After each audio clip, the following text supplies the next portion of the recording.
Welcome, brave listeners, to Care for TV. I'm truly grateful you've chosen to spend some time with me, whether it's day or night.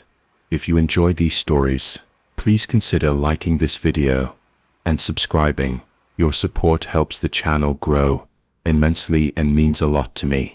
I'd also love to connect with you in the comments. Let me know where you're watching from, what brought you here, or even what kind of story you'd like to hear next.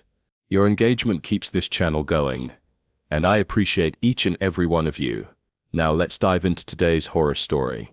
It was around 11:45 p.m. when I pulled into the back corner of the McDonald's lot in Pueblo, Colorado. The dining room was already dark inside, and the glowing drive-through open sign buzzed faintly above the speaker box. I'd just gotten off a late shift first week at a new job, and all I wanted was something greasy and dumb to eat in peace. I parked facing the alley, tucked behind a half-dead hedge, and opened up my bag. 2 cheeseburgers, fried, a Sprite, no napkins classic. This town's got a weird rhythm. It's not huge, not tiny either, but it's got this spread out, frayed feeling like parts of it just stopped trying, while the rest pretended not to notice. There's a lot of people hanging out on curbs or pew-pushing carts past gas stations. It's not unexpected anymore, just background noise. But even when you're used to that, it hits different when you're alone, boxed in your car with only fast food and a plastic straw for defense. My name's Chris, by the way. I grew up around here. I know which gas stations you can actually walk into after 10,000 p.m. I know which help-needed signs are real and which ones are just bait for people desperate enough to ask questions. So when I saw movement by my side mirror, just this shape sort of easing out from the alley like it had been waiting for something. A soft knock at the window, barely grazing the glass, sent a jolt through me. My hand instinctively slammed down the lock button. She remained unfazed. I lowered the window a mere 2 inches. Enough for air, but too narrow for a hand to slip through. Her appearance struck me immediately. Rough was the word that came to mind. Not the grime of someone who'd been working outdoors, but a deliberate layering of clothes, an oversized army coat, a scarf, despite it being July, and 2 bulging purses that seemed on the verge of bursting. The hair on my neck prickled even before I turned to face her. She had deep lines across her forehead, and that tense kind of posture, like someone who's been told no too many times, and learned how to rush past it. "Hey, sorry," she said, voice just above a whisper. "You heading toward Elm? There's a pharmacy there. I really need to get there tonight." Now, geographically speaking, Elm Street does have a 24-hour Rite Aid, but this McDonald's is 10 blocks away from it, and there's literally a Walgreens right across the street, lit up like a Christmas tree, and open until 2 a.m. Then there's a CVS on Grant that's still open till midnight. If you needed something urgently, that's where you'd go. But I didn't say any of that. I just said, "Sorry, I'm not headed that way." That's when she changed. Not angry. Worse, she just kinda crumbled. Her voice cracked, and tears started up real quick. "Please, I'm not dangerous. I swear. I've just been walking all day, and my feet are bleeding, and they told me it would be open, and then it wasn't, and I don't know what else to do. Please, please, I'm not a bad person." I looked at her and tried to pass what was real. Maybe she had been walking all day. Maybe her feet were torn up, but she never showed them. She never specified the medicine or the pharmacy, and her story didn't add up. My hand stayed on the window switch. "I'm sorry. I really can't," I repeated, my voice low and flat, trying not to provoke her. She sniffled and just stood there staring, as if willing me to change my mind. Then she took a step closer, as if to kneel or rest a hand on the car. That's when I rolled the window up completely. I didn't want to drive off immediately, fearing she might follow me or see where I lived. So I just sat there, unwrapping the rest of my burger with trembling fingers, pretending it was a normal night. She didn't move. She just stood there, half shadowed by the hedge watching. Then she knocked again, harder this time. A flat, open palm kind of knock. And for some reason, that's what sent a jolt up my spine. Because it wasn't desperate anymore. It was deliberate, like she knew she wasn't getting the ride, but wanted to remind me that she was still there, still waiting, and maybe see if that would rattle me into opening the door. I've got this awful playlist of early 2000 rock, like the real bottom shelf stuff that never quite aged, right?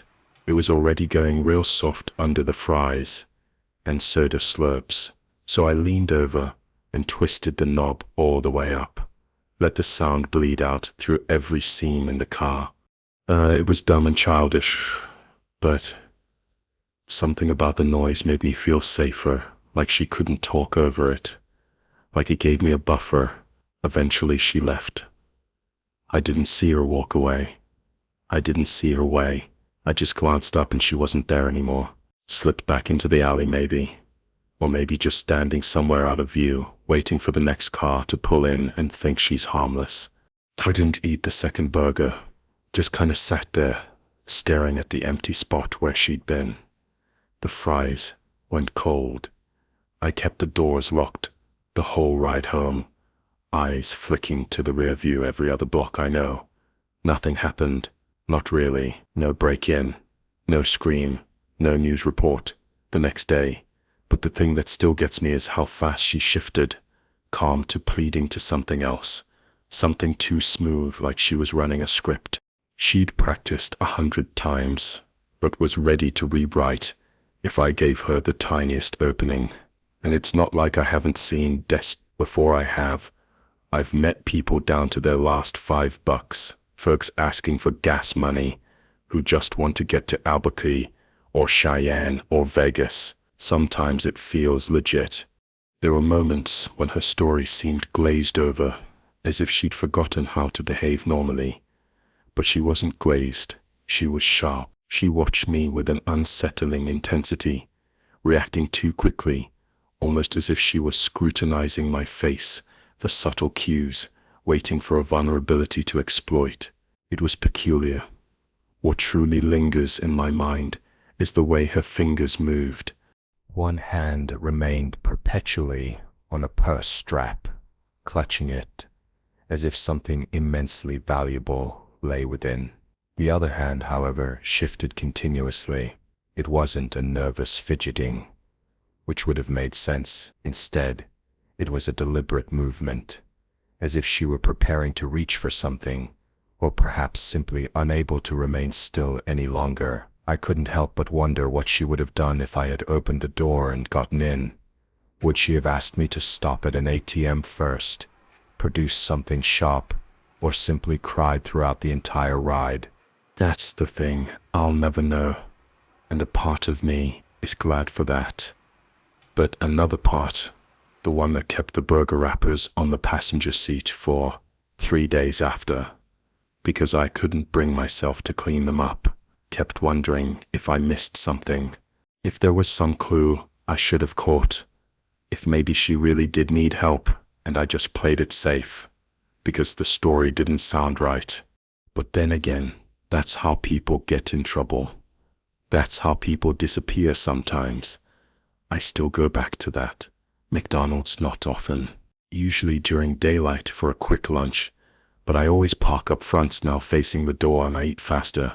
And if I see someone walking up from the alley, I leave. It happened last spring, during one of those strange in-between weekends, in April, when the sun's out. But the breeze still bites your skin if you stand in the shade too long. My roommate Danny and I had both been dealing with the drag of midterms, and the usual mess that comes with sharing a 2-bedroom apartment, and we just needed to get out of Phoenix for a bit, clear our heads. And so we packed up her old Civic, tossed in a couple rolls of Kodak film, and drove north towards Sedona for the day. The Red Rock Canyons up there have a way of making you feel smaller in the best possible sense.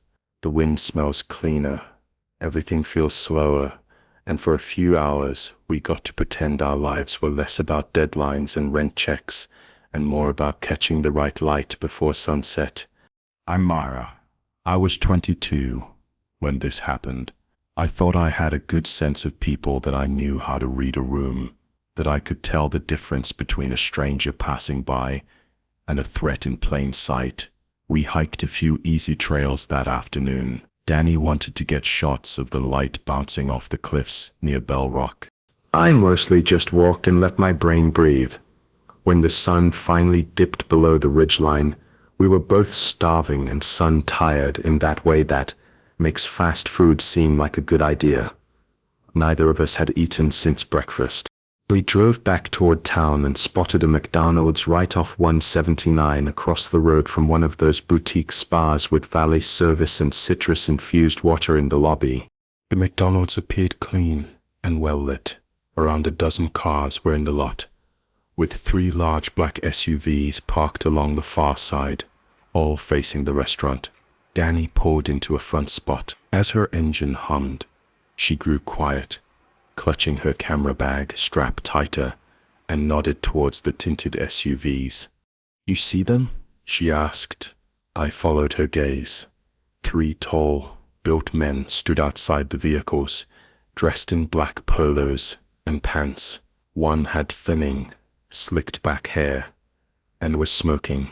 The other 2 leaned against the side doors, arms crossed. All 3 stared directly at us.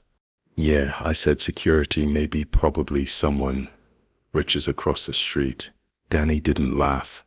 She reached over and hit the lock button on the doors, even though we were already parked. "I don't like how they're looking at us. We'll be fine." I told her we're just here for fries in and out. We got out and walked in.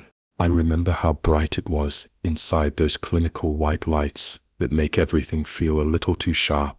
There were only a few customers. An older car pulled by the window, a teenager on his phone by the soda machine, and a group of college-age kids near the back who looked like they were road tripping. We ordered. I got a filet-o-fish and a small Coke. Danny ordered fries and a McFlurry. We sat near the windows facing the parking lot. That's when one of the men came in. It was the one with slicked back hair. He didn't get in line, didn't look around, just walked in, slowly scanned the dining room light, and sat a few booths behind us with his back against the wall, angled perfectly to watch our table. He didn't take his eyes off us. Danny noticed right away. She shifted her chair slightly so she wasn't fully facing him, but I saw the tension in her jaw. She stopped eating. "He's not even pretending," she said quietly.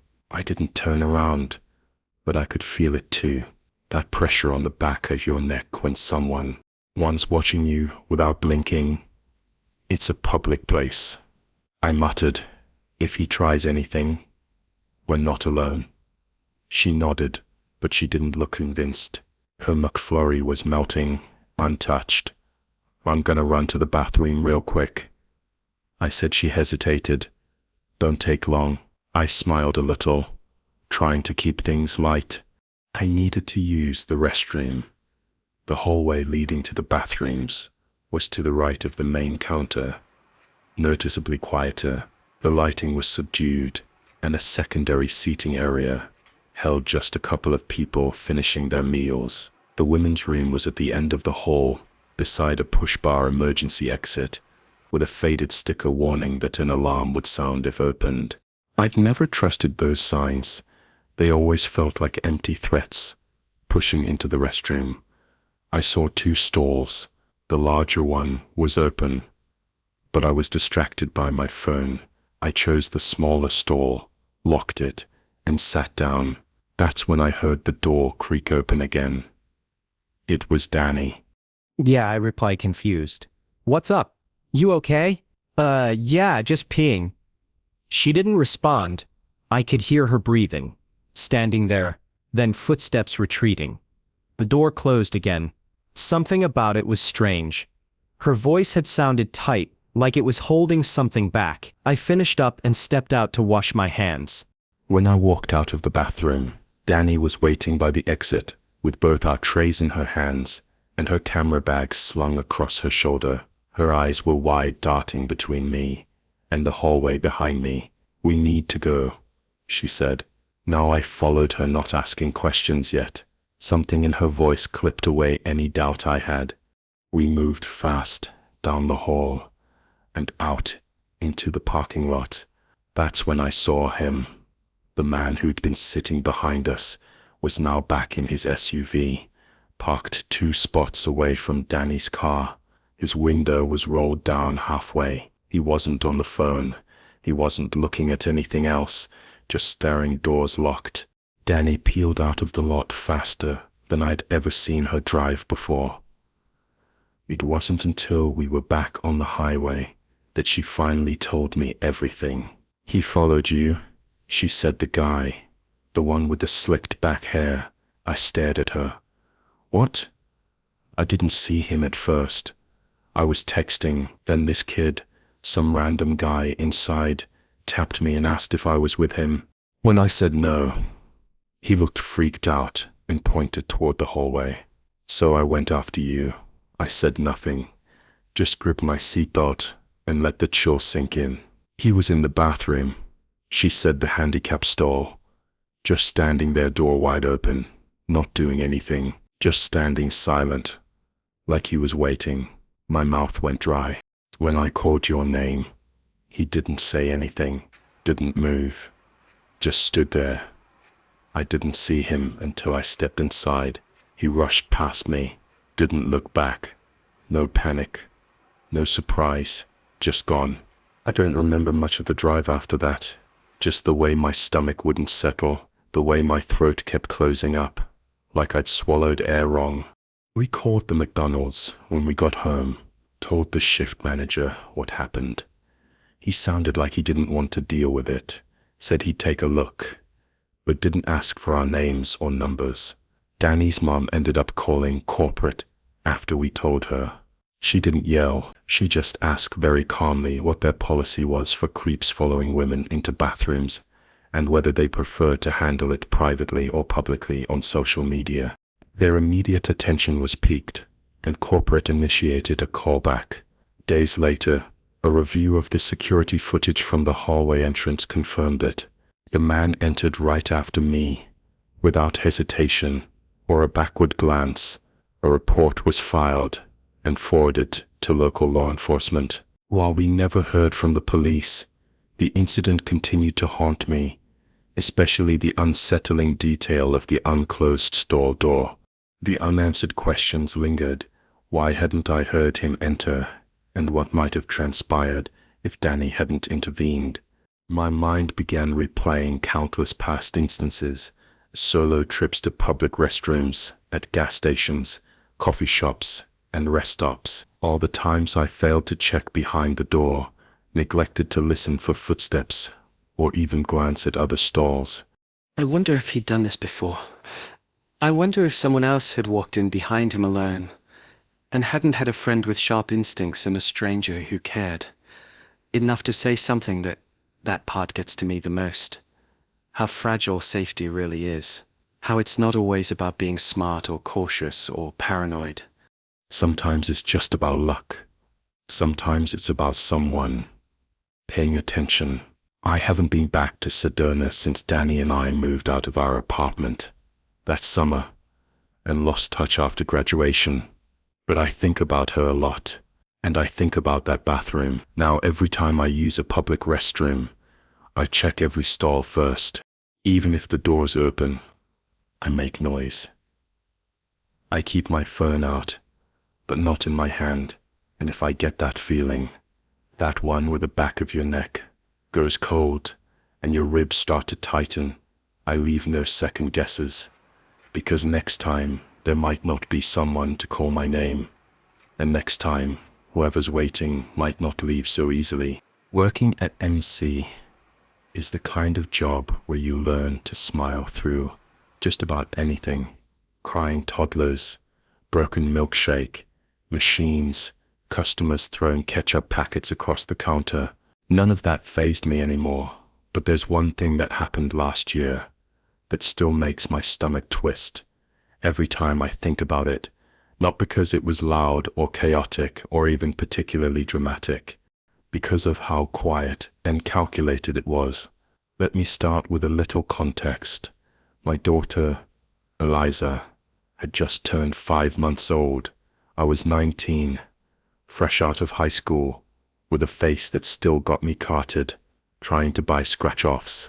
I worked the closing shift most nights, and my boyfriend, now fiancé, would stop by to pick me up around 11, usually with Eliza bundled in the car seat, so I could get a few minutes with her before we went home. My name's Marla, by the way. At the time, we were living in Bellingham, Washington. It's a college town with a weird mix of college kids, older retirees, and people who never really found a way out. The McDonald's I worked at sat between a gas station and a closed-down video store on Lincoln Street. The neighborhood wasn't sketchy exactly, just tired, kind of like most people who ended up eating fast food at midnight on a Wednesday. Anyway, this happened on a Thursday. It was the tail end of a long shift, and we were running behind on closing. I was wiping down trays at the front when Jeremy, my fiancé, walked in with Eliza in his arms. She was awake, barely head on his shoulder, and arms tucked against his chest. The second I saw her, I lit up. I always did. She was the reason I dragged myself through double shifts and burned hands. "Hey, Mama," Jeremy said, passing Eliza to me with a grin. I took her and bounced her lightly on my hip, humming, as I grabbed our usual order to go to McChickens, fries, and a small chocolate shake. My coworker, Lexi, leaned over the counter and started cooing at Eliza while I fumbled with her bottle. We were chatting, joking about how she looked more like Jeremy's little sister than my daughter, when I noticed a man standing off to the side near the drink station. Older guy, probably late 50s, dressed nice. Not suit and tie fancy, but clean jeans, leather shoes, flannel tucked into a jacket. He was sipping a coffee and just watching us. At first, I didn't think anything of it. Eliza gets a lot of attention, bright blue eyes, little curly mohawk, and people stare. Sometimes they ask questions. Most of the time, they assume I'm the babysitter.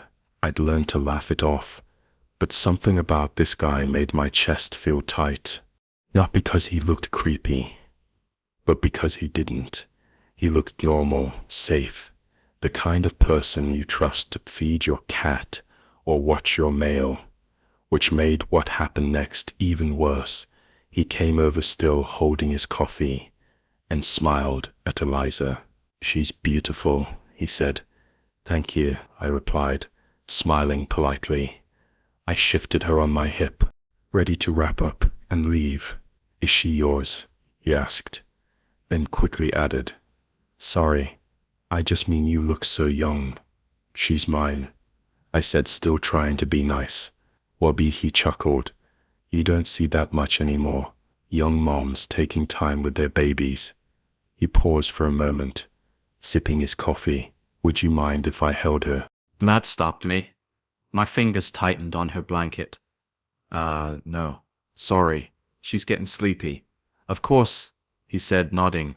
Then he reached into his wallet and pulled out a crisp $20 bill. "Tell you what," he said, holding it out. "Why don't you take this and go grab yourself something warm to eat? I'll hold her for just a minute." I froze, staring at him, thinking I'd misheard. Lexi, who was wiping the counter, also stopped.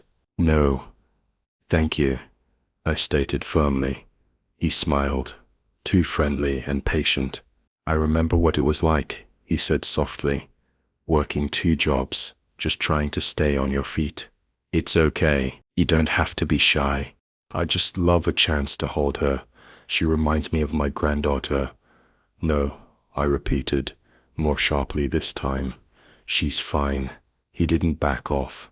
Instead, he stepped closer and lowered his voice.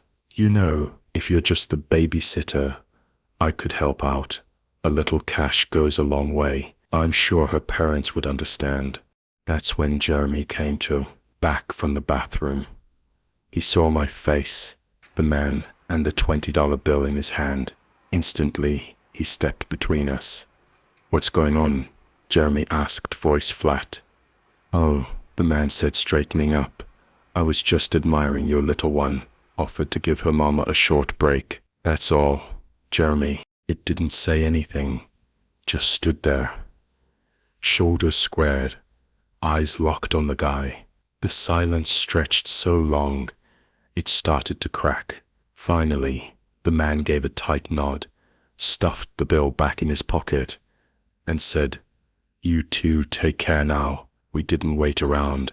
Jeremy grabbed the bag of food, and I clutched Eliza to my chest, like she might slip away. As we pushed through the doors, I felt the guy following us. He wasn't rushing or shouting, just walking, still calm. Jeremy stopped. Suddenly on the sidewalk, the man bumped into him and stepped back. Jeremy didn't say a word, just stared. The guy turned around and walked back inside. We didn't call the cops. We should have, but we didn't. And I know how that sounds, but you have to understand, in our part of town, the cops don't exactly take things seriously unless someone ends up bleeding. We'd had drunks and addicts come in causing problems before, and most of the time the officers would just shrug and ask if we wanted to press charges. Often the staff knew customers by name. This particular individual, however, hadn't technically done anything wrong. No touching, yelling, or threats. Yet, his presence always made my skin crawl. I just wanted him gone for a while, fearing retaliation if I filed a report, and I didn't see him for nearly 3 weeks. Then, one morning during the breakfast rush, I spotted him at the register, wearing the same flannel. I was refilling napkins near the coffee station when I overheard him speaking loudly, almost intentionally. I could have given that baby a better life, he muttered to no one in particular. That young punk doesn't know what he's doing, probably living in a 1-bedroom with no heat. I froze. I hadn't told anyone at work about the night he tried to pay me for holding Eliza, not even Lexi, who witnessed it. I stepped forward and said clearly that was my daughter, and if you think you're getting your biscuit today, you can turn right around. He blinked, smiled again, that same calm, empty expression. You sure about that? He asked. Yes, I said. Get out to my surprise. He did. He didn't yell or cause a scene, just walked out, got in his car, and left. I've only seen him once, since across the street, near the laundromat. He was standing by the newspaper bin, just watching traffic go by. I didn't stick around. I stayed long enough to see if he saw me. Since then, Jeremy escorts me to and from work for every shift. We adjusted our schedules, so I now work mornings instead of nights. I've stopped posting anything public about Eliza. No pictures, no birthdays, no locations. I don't take any chances. It still unnerves me how normal he looked, how easily I might have trusted him if I hadn't been vigilant. A smile doesn't guarantee safety, and wearing a McDonald's visor doesn't negate the fact that I'm a mother.